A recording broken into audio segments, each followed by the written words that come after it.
മാന്യ സദസ്സിന് നമസ്കാരം.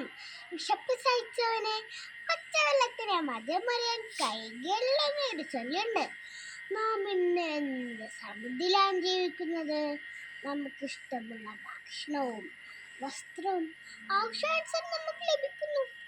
എന്നാൽ ഇതൊന്നും ലഭിക്കാത്ത കുറെ കുഞ്ഞുങ്ങൾ അവിടെ ചുറ്റുപാട് ജീവിക്കുന്നു. അങ്ങനെയുള്ള ഒരു ബാലന്റെ കഥയാണ് ഞാൻ ഇന്നിവിടെ പറയാൻ പോകുന്നത്. എന്റെ കഥയുടെ പേരെന്താണെന്നോ? ആഗ്രഹം. ഒരിടത്തൊരിടത്ത് ഒരു കൊച്ചു ഗ്രാമത്തിൽ ഓലമേഞ്ഞ ഒരു കൊച്ചു കുടിലിൽ ഒരു ബാലൻ ജീവിച്ചിരുന്നു. അവന്റെ പേരാണ് കുട്ടൻ.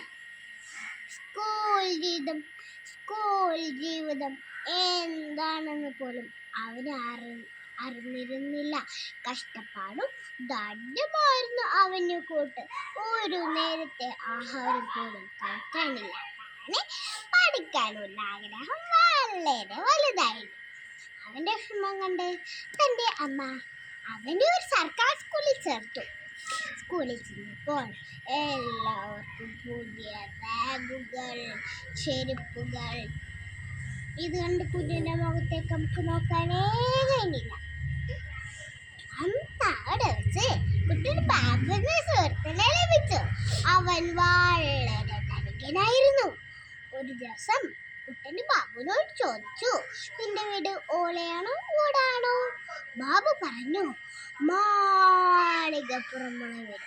കുട്ടന് അതിശയത്തോടെ ചോദിച്ചു, മാളികപ്പുറമുള്ള വീടോ?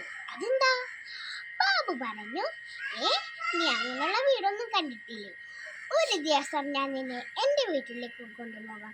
അങ്ങനെ ഒരു ദിവസം കുട്ടന് ബാബു കുട്ടനെയും കൂട്ടി തൻ്റെ വീട്ടിലേക്ക് യാത്രയായി. വീട് കണ്ടതും കുട്ടൻ ഞെട്ടിപ്പോയി. അയ്യോ, ഇതെന്താ കൊട്ടാരം പോലെ ഉണ്ടല്ലോ. അങ്ങനെ അവർ വാതില് തുറന്നതും കുട്ടൻ പേടിച്ചു പോയി. നോക്കിയപ്പോൾ അങ്ങനെയുള്ള മറ്റൊരു വീട്. അതിൽ വലിയൊരു പട്ടിക്കുട്ടിയുടെ മുമ്പിൽ എന്നാണെന്നോ വലിയൊരു പാത്രം നിറയെ ഭക്ഷണം. ഇത് കണ്ട് കുട്ടൻ്റെ വായിൽ വെള്ളമുടി.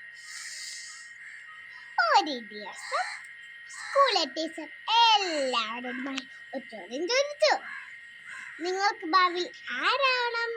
ഇതോ കേട്ടതും കുട്ടൻ ഉറക്കെ വിളിച്ചു പറഞ്ഞു, എനിക്ക് ബാബുവിന്റെ വീട്ടിൽ പട്ടിക്കുട്ടിയാൽ മതി.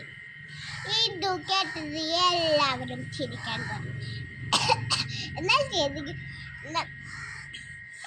ചിരധികം നേരം ഉണ്ടായില്ല. കുട്ടന്റെ അവസ്ഥ മനസ്സിലാക്കിയ കൂട്ടുകാരും അധ്യാപകരും അവനെ സഹായിച്ചു. അങ്ങനെ കുട്ടൻ കഷ്ടപ്പാടിലൂടെയും ദാരിദ്ര്യത്തിലൂടെയും പഠിച്ചു എല്ലാം കത്തി. കൂട്ടുകാരെ, ഇതിൽ നിന്നും നമുക്ക് എന്ത് മനസ്സിലാക്കാം? ആഗ്രഹം കൊണ്ട് മാത്രമേ ഉയരങ്ങളെത്താൻ സാധിക്കും. കുട്ടൻ്റെ നമുക്ക് പ്രചോദനമാകട്ടെ. നന്ദി, നമസ്കാരം.